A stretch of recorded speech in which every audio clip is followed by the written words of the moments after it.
कानी बहू।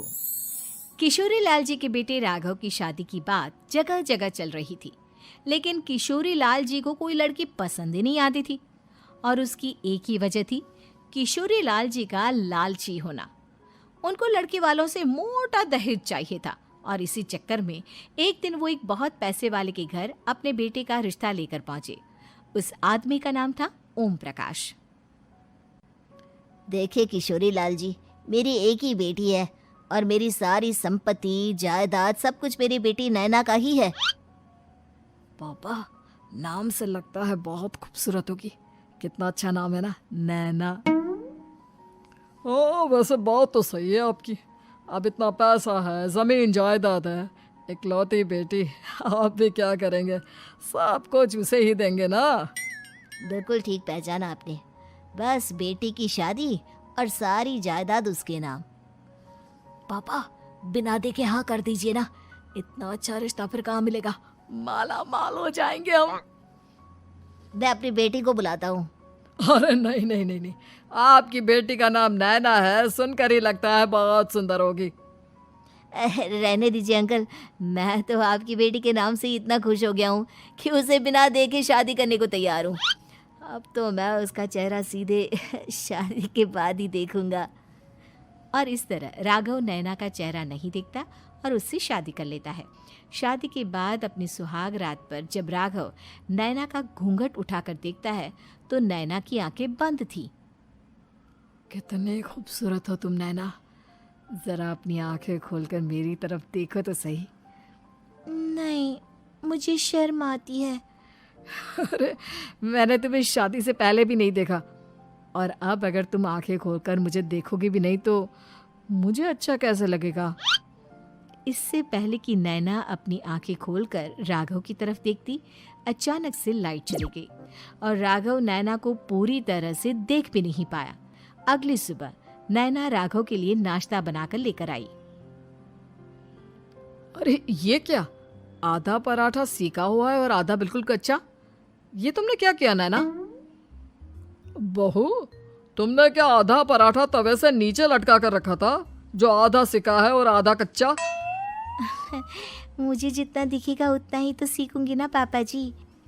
जहाँ जहाँ मुझे नजर आ रहा था वहाँ मैंने सीख लिया, जहाँ जहाँ नहीं दिखा वहाँ कच्चा रह गया होगा। इसका क्या मतलब है? ये कैसा मजाक कर रही है तुम? अरे बहू, तुमने इतना लंबा घूंघट क्यों लगाया हुआ है? देखो, हमारे घर में बहुओं को बेटी की तरह रखा जाता है, और फिर तुम तो इतना सारा माल लेकर आई हो। देखो, ये घूंघट डालकर रखने की कोई ज़रूरत नहीं है। हाँ नैना, पापा जी ठीक कह रहे हैं, तुम तो आराम से रहो, अपना ही घर समझो। नैना अचानक से अपना घूंघट उठा लेती है। अरे ये क्या पापा, नैना की तो एक आंख फूटी हुई है।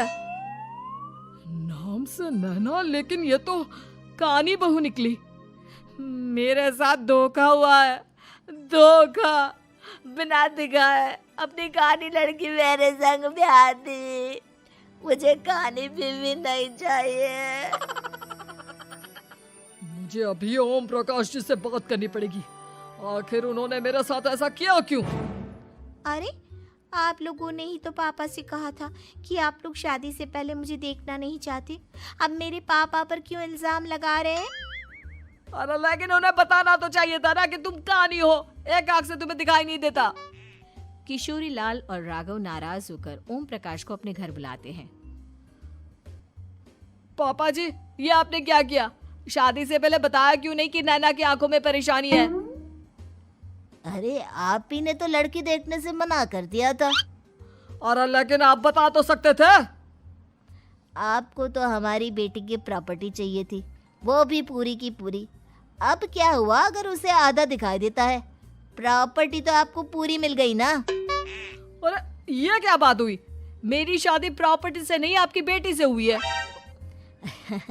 अब ये तो पहले सोचना चाहिए था, तब तो मेरी प्रॉपर्टी देखकर तुम्हारी जुबान लप लपा रही थी। लेकिन मैं कानी लड़की को अपनी बीवी बनाकर नहीं रख सकता।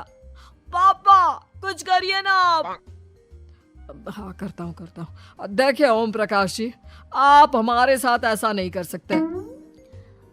और तुम देखो, अगर तुमने मेरी बेटी से शादी तोड़ी ना, तो जो भी प्रॉपर्टी मैंने तुम्हें दी है वो तो पूरी की पूरी वापस ले ही लूँगा, और आधी प्रॉपर्टी तुम्हारी भी लूँगा।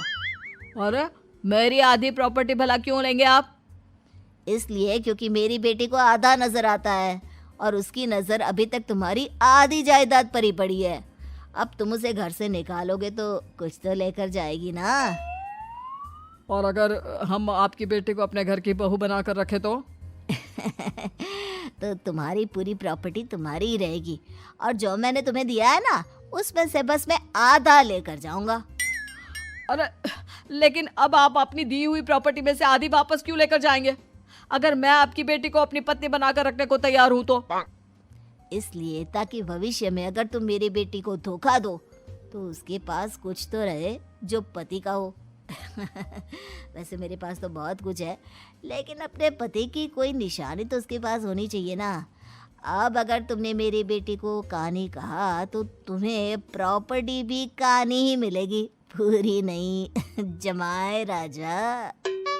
किशोरी लाल और राघव समझ चुके थे कि वो बुरी तरह फंस चुके हैं और अब उनके पास वहां से निकलने का कोई चारा नहीं है। अब समझ में आया ना, लालच बुरी बला होती है। एक तो तुम्हें प्रॉपर्टी मिली, ऊपर से बीवी मिली, उसमें तुम्हें नखरे भी दिखाने हैं। आए बड़े, चुपचाप बैठो दोनों। कुछ दिनों के बाद नैना राघव की कार लेकर बाजार घूमने निकलती है और जब कार लेकर वापस आती है, ये क्या? एक तरफ से मेरी गाड़ी पूरी खराब हो चुकी है।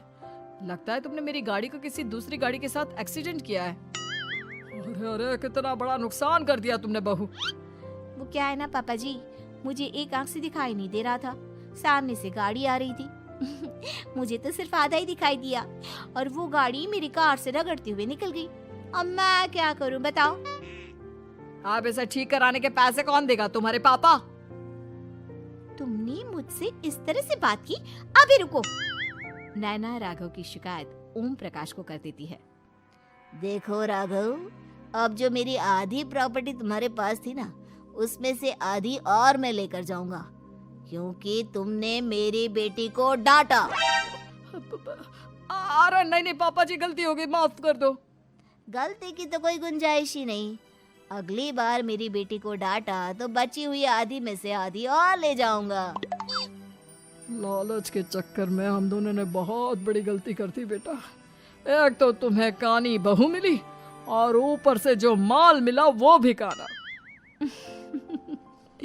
इस तरह राघव की हर एक गलती पर ओम प्रकाश उसकी प्रॉपर्टी का आधा आधा हिस्सा लेकर अपना सारा माल वापस ले गया और राघव को कानी बीवी से काम चलाना पड़ा।